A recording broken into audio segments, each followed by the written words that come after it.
Picture this. You're a content creator who found an abandoned factory, and holy shit, there's a massive hydraulic press just sitting there. Your buddy says, "Dude, we should crush something." And because 47,000 followers are waiting for your next viral moment, you start putting random objects under this industrial machine. Old phones, watermelons, whatever, it's getting views. The comments are going crazy. Someone says, "Bro, lie down next to it for scale. That would be sick." And because you've seen those hydraulic press channel videos a million times and you think you understand how it works, you figure you'll lie down beside the crush zone. Not under it, obviously. You're not stupid. Just close enough for a dramatic angle. Your buddy's operating the controls, live streaming everything, and you're positioned on the press bed giving a thumbs up when he hits the wrong button. Not the safety descent, the full-pressure industrial crush cycle. The press doesn't have a light curtain safety system because this thing was built in 1987, and you have about 1.5 seconds to understand that 100 tons of steel doesn't care about your engagement rate. Spoiler alert, the algorithm doesn't care if you die for it. Today, we're talking about full-body hydraulic press accidents. You know, because lying next to industrial equipment that can turn a car engine into a metal pancake seemed like quality content. Before you decided that viral fame was worth betting your entire skeletal system, let me tell you exactly what happens when 100 tons of hydraulic force meets every organ, bone, and cell in your body simultaneously. And yeah, I'm gonna need my fourth coffee for this one, because unlike you in about 8 seconds, I need to stay coherent through this nightmare. Here's what actually happens to your body, second by second. 0 to 0.3 seconds. Initial contact. The hydraulic press, let's say this one's a 100-ton industrial model, makes contact with your torso. We're talking about a plate that's roughly 1 meter wide, descending at 20 to 30 millimeters per second, with the force equivalent to 900,000 newtons. For reference, it takes about 3,300 newtons to fracture a human rib. You have 24 of them. Do the math. The press contacts your chest and abdomen simultaneously. Immediately, the pressure starts distributing across your sternum, ribs, and the soft tissue of your organs. Your body is about to experience what engineers call catastrophic structural failure. Fun fact, the human body is about 60% water, and water doesn't compress. That's about to be a massive problem. 0.3 to 1 second, rib cage collapse.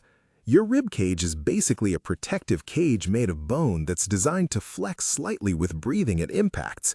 It can handle maybe 4,000 psi before failure in a car crash scenario. The hydraulic press is exerting approximately 14,000 psi across your entire chest cavity. Your ribs don't break in sequence, they all fail at once. We're talking about complete structural collapse. Your sternum fractures vertically down the middle. Every single rib snaps, and because of the downward pressure, they don't break outward, they implode inward. You now have 24 fractured ribs with jagged edges pointing directly at your lungs, heart, and major blood vessels. But here's where it gets worse. Your lungs are filled with air. As the press descends, the volume of your chest cavity is decreasing rapidly, but the air in your lungs has to go somewhere. Your lungs' pressure spikes instantly. We're talking about going from normal atmospheric pressure, 14.7 psi, to several hundred psi in less than half a second. Your lungs rupture, both of them, simultaneously. The alveoli, those tiny air sacs that handle oxygen exchange, explode like bubble wrap. Air is forced into your bloodstream, creating what's called an air embolism. Those air bubbles are now racing towards your brain and heart. 1 to 2 seconds, organ destruction. Your heart is still beating, for now, but the pericardium, that protective sac around your heart, is being compressed between your imploded rib cage and your spine. Your heart itself is getting flattened. The chambers can't fill with blood. The valves can't function. You're experiencing what's called traumatic cardiac arrest. Your heart isn't stopping because of a rhythm problem. It's stopping because it's physically being crushed into a non-functional shape. Your liver, which sits in your upper right abdomen and is essentially a giant blood-filled sponge, ruptures completely. This organ holds about 10% of your body's blood supply at any given moment. When it ruptures under hydraulic pressure, approximately 500 milliliters of blood instantly floods your abdominal cavity. But there is no abdominal cavity anymore because the press is collapsing that too. Your intestines, spleen, every hollow and solid organ in your torso is being compressed. Your stomach might have had some food or liquid in it. That's being forced up your esophagus and out your mouth and nose with such pressure that it looks like a geyser. Your intestines are rupturing, spilling digestive contents into what's left of your body cavity. 2 to 3 seconds, spinal compromise and vascular catastrophe. The press has now compressed your torso to about 40% of its original thickness. Your spine, specifically your thoracic and lumbar vertebrae, are experiencing pressure from both sides. Your vertebrae are designed to handle compressive forces from standing and lifting, maybe a few hundred pounds. Now they're experiencing tens of thousands of pounds. Your vertebral bodies fracture and collapse. Your spinal cord, that crucial bundle of nerves that controls everything below your neck, is severed and crushed simultaneously.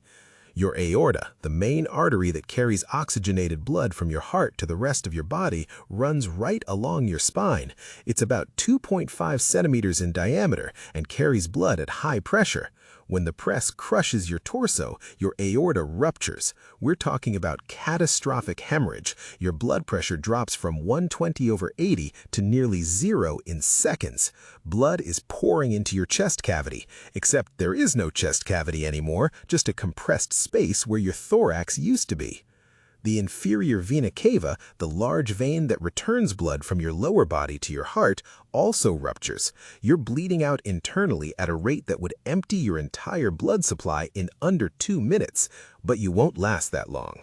3 to 5 seconds, neurological collapse. Your brain is still conscious. This is the horror of hydraulic press accidents. They're slow enough that your brain is aware for most of it. But now you're in profound shock. The pain signals from literally every nerve in your torso are firing simultaneously. Your nervous system is overloaded. Some people's brains essentially blue screen at this point. You might hallucinate, see white light, experience bizarre sensory distortions. But more importantly, your brain isn't getting oxygen. Your heart has stopped pumping effectively. Your lungs are destroyed. The air embolisms that entered your bloodstream earlier are now blocking cerebral arteries, causing multiple strokes simultaneously. Your consciousness is flickering like a dying light bulb. 5 to 8 seconds. The final collapse. If the press continues its full descent, and it will because your panicking friend doesn't know how to stop it, your entire torso is compressed to roughly 15 to 20% of its original height. Your body is now essentially a bag of ruptured organs, bone fragments, and blood trapped between two metal plates. Your skull might actually survive intact, depending on positioning, which means your brain is still getting residual signals from what's left of your nervous system. But you're gone. Brain death is occurring. The neurons are firing randomly, creating that weird dream-like state some people report in near-death experiences. 8 to 10 seconds, biological death.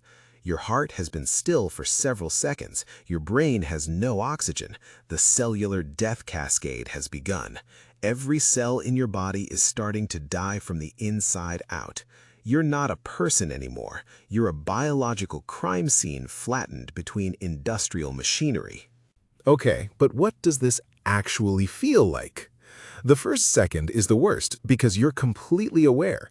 You feel the pressure, this impossible, crushing weight that your brain can't even process. Humans don't have a reference point for this kind of force. It doesn't feel like being squeezed or hugged tightly. It feels like your entire body is inside a vice made of the universe itself. Then comes the pain. Imagine every bone breaking at once. Your ribs snapping sounds like gunshots inside your own chest. You try to scream, but you can't because your lungs have ruptured and there's no air to push through your vocal cords. Instead, you make this horrible gurgling sound as blood and stomach contents are forced up your throat. There's this moment, maybe around second 2, where you realize this is it. You're dying. Right now. On camera for content. Your friend is screaming. The live stream chat is a blur of emojis and "oh my God" messages. You want to say something, do something, but your body isn't responding because your spine is destroyed. The panic is existential, primal. Every cell in your body is screaming danger, but there's no escape. You can't move. The pressure is holding you in place like a bug under a shoe. Then comes this weird cold feeling. Your blood pressure has dropped so low that your extremities aren't getting circulation. Your hands and feet go numb. Your vision tunnels. Everything gets dark around the edges. Sounds become muffled and distant. Some people report a strange sense of calm at this stage, but that's just your brain dumping endorphins in a last-ditch effort to manage the trauma. By second 5 or 6, you're mostly gone. Your consciousness is fragmenting. You might see flashes of memories. That thing about your life flashing before your eyes is somewhat real. It's your temporal lobe misfiring as it dies. Everything feels far away, dreamlike, unreal. Then, nothing. Just void. Black. The end. The aftermath is exactly what you'd expect, and somehow worse. Your friend is having a complete psychological breakdown. The live stream has been screen recorded by dozens of people and is already being uploaded to gore sites and internet mysteries channels. Your family gets a call that no parent, sibling, or partner should ever receive. The police show up.